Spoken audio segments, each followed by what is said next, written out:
The words we speak and write in healthcare can encourage and inspire. Words can also be hurtful and can blame, shame, and judge.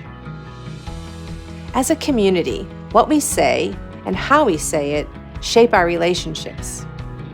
Choosing respectful, strength-based, empowering language has the power to connect us in conversation and unite us together to improve health.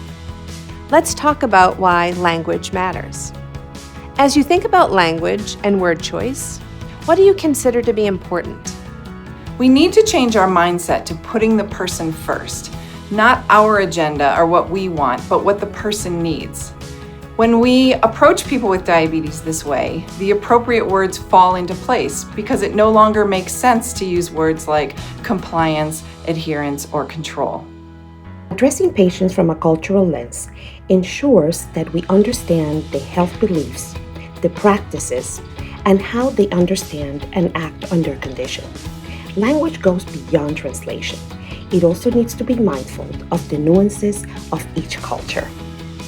We need to think about the way we talk about diabetes from the very beginning of care, when a person is first diagnosed.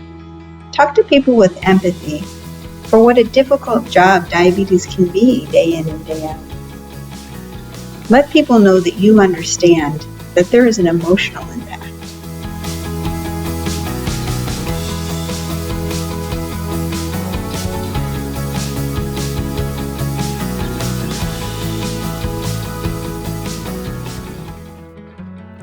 From your experience as a diabetes educator, can you share some examples of phrases that use empowering person-first language?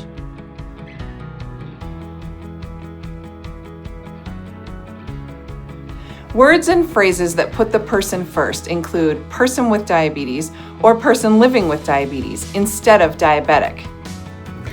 I ask what healthcare practices or goals they would like to work toward. This is person-centered. The person who has diabetes takes the lead.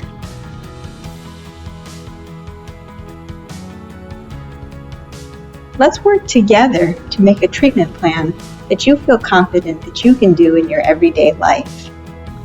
You've been doing a great job choosing fewer carbs. What do you want to focus on now? I'm on your side. I'm your partner and your biggest cheerleader to help you reach your goals.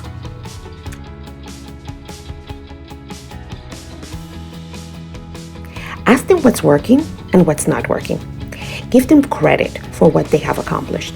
Maybe they're eating vegetables for the first time, or maybe they're using a medication reminder app that's helping them.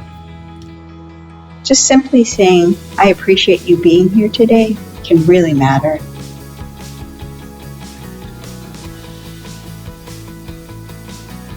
Rather than labeling someone and assuming they're suffering with diabetes, we can say live with diabetes. We can remind them that we're their partner in finding ways to delay or reduce the risk of complications. Discuss the benefits of the recommendations that you make. Some people don't even know why they're bothering or why it even matters. And after imparting knowledge, make sure that you ask them, "So what do you think of that? How does that matter in your life with diabetes?" As a person living with diabetes, how would you feel if people used words that were person-centered, respectful, and fostered collaboration?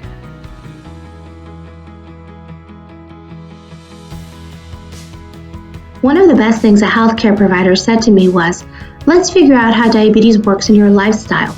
To me, that meant she respected that my life does not revolve around diabetes, and that together we could find ways to set realistic goals for my diabetes management. Ultimately, this affects me in a positive way, physically, mentally, and emotionally.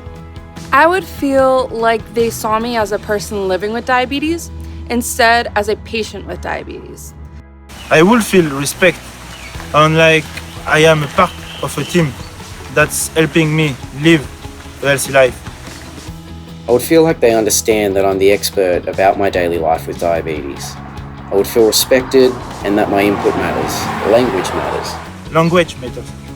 Language matters. Language matters. Language matters. We can all make a difference through the words we choose. Join us in this empowering language movement. because language matters.